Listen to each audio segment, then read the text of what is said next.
Praise the lord. ఈరోజు వాక్యాంశము మత్తయి సువార్త 20:26. మీలో ఎవడు గొప్పవాడై ఉండగోరునో వాడు మీ పరిచారకుడై ఉండవలెను. ప్రభు ఈ వాక్య భాగం నుండి ఈరోజు మనతో ఏం మాట్లాడుతున్నారో చూద్దాం. మరి ఎవరైతే గొప్పగా ఉండాలని కోరుకుంటారో వారు ముందు ఖచ్చితంగా పరిచారకులై ఉండాలని చెప్పి దేవుడు మాట్లాడుతూ ఉన్నాడు.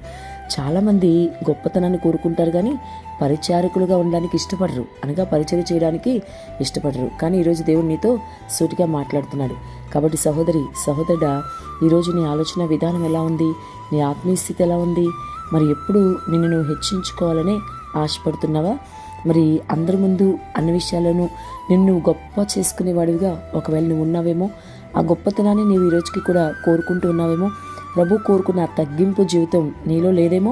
ఒకసారి పరిశీలించి, ఇవన్నీ దేవుడు నీతో మాట్లాడుతున్నారు, నిన్ను ప్రశ్నిస్తున్నారు. నువ్వు గొప్పవాడిగా ఉండాలంటే మొదటి పరిచారకుడు ఉండాలని నువ్వు తెలుసుకోవాలని ప్రభు నీతో చెప్తున్నారు.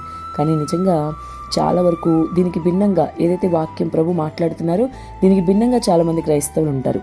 వాళ్ళు పరిచారకులుగా ఉండడానికి ఇష్టపడరు, గొప్పతనం మాత్రమే కోరుకుంటారు.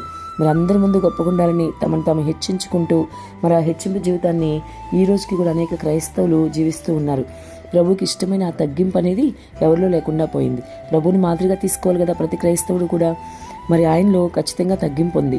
దేవాది దేవుడు సృష్టికర్త అయ్యుండి కూడా తాను తగ్గించుకుని దివి నుండి భూమికి దిగిరావడమే కాకుండా నీకోసం నా కోసం ప్రాణం ఇచ్చాడు, రక్తం కార్చాడు, సిలువకెక్కాడు, ఉమ్మి వేయించుకున్నాడు, ఇంకా ఎన్నో మన కోసం ఆయన చేసింది. మరి ఇదంతా తగ్గింపే కదా. మరి ప్రభులో నా తగ్గింపు ఈరోజు నీలో ఎక్కడిది? నీలో లేదది. నువ్వు ఎప్పటికప్పుడు హెచ్చించుకుంటూ ఉన్నావు, ప్రభుని మాదిరిగా తీసుకోలేకపోతున్నావు. నువ్వు ఒకసారి ఆలోచించు మిత్రమా, నీ సంగతి ఏంటి అనేది ఆలోచించు. ప్రభు నీతో సూటిగా మాట్లాడుతున్న ఈ సమయంలో నీలో మార్పు తెచ్చుకో. ఇప్పటికైనా నీలో ఆ గొప్పతనాన్ని, నన్ను నేను పెంచుకోవాలి, నన్ను నేను హెచ్చించుకోవాలి అందరి ముందు అని అనుకున్నావు కదా, అదంతా తీసి పక్కన పెట్టు, తగ్గించుకుంటూ నేర్చుకో. లేఖనాల్లో గమనిస్తే పరిసయ్యుడు సుంకరి ప్రార్థన విషయంలో సుంకరి తను తాను ఎంతగానో తగ్గించుకుని ప్రార్థించినప్పుడు ప్రభు పరిసయ్యుడు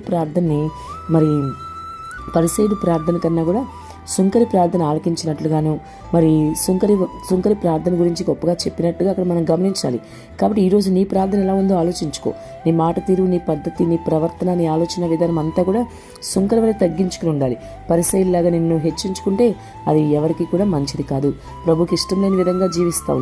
నువ్వు గొప్పవాడిగా ఉండాలనుకుంటే నిజంగా మొదటగా నువ్వు తగ్గించుకో. ఈరోజు ప్రభు నీకు చెప్తున్నారు, ఇంకా ప్రభుకి ఇష్టమైన విధంగా నువ్వు జీవించు. ఖచ్చితంగా నీవు ఇతరులకు పరిచర్య చేయగలగాలి. ఆ పరిచారకుడిగా నువ్వు ఉన్నప్పుడు ఖచ్చితంగా నిన్ను హెచ్చిస్తారు ప్రభు. నీ ప్రభు వల్ల అన్ని విషయాల్లో కూడా నువ్వు తగ్గించుకుని ఉండు. ఆయన్ని మాదిరిగా తీసుకో. నిన్ను తగ్గించుకుంటే ఆయన బలిష్టమైన రెక్కల కింద నిన్ను తగ్గించుకున్నప్పుడు ఆయన తగిన సమయంలో నిన్ను హెచ్చిస్తాడు. ఈ విషయం గమనించి నీ ఆత్మీయ జీవితంలో ముందుకు వెళ్ళు. ప్రభు తప్పకుండా సహాయం చేస్తారు. అట్టి కృప ప్రభు దయచేయను గాక. ఆమేన్.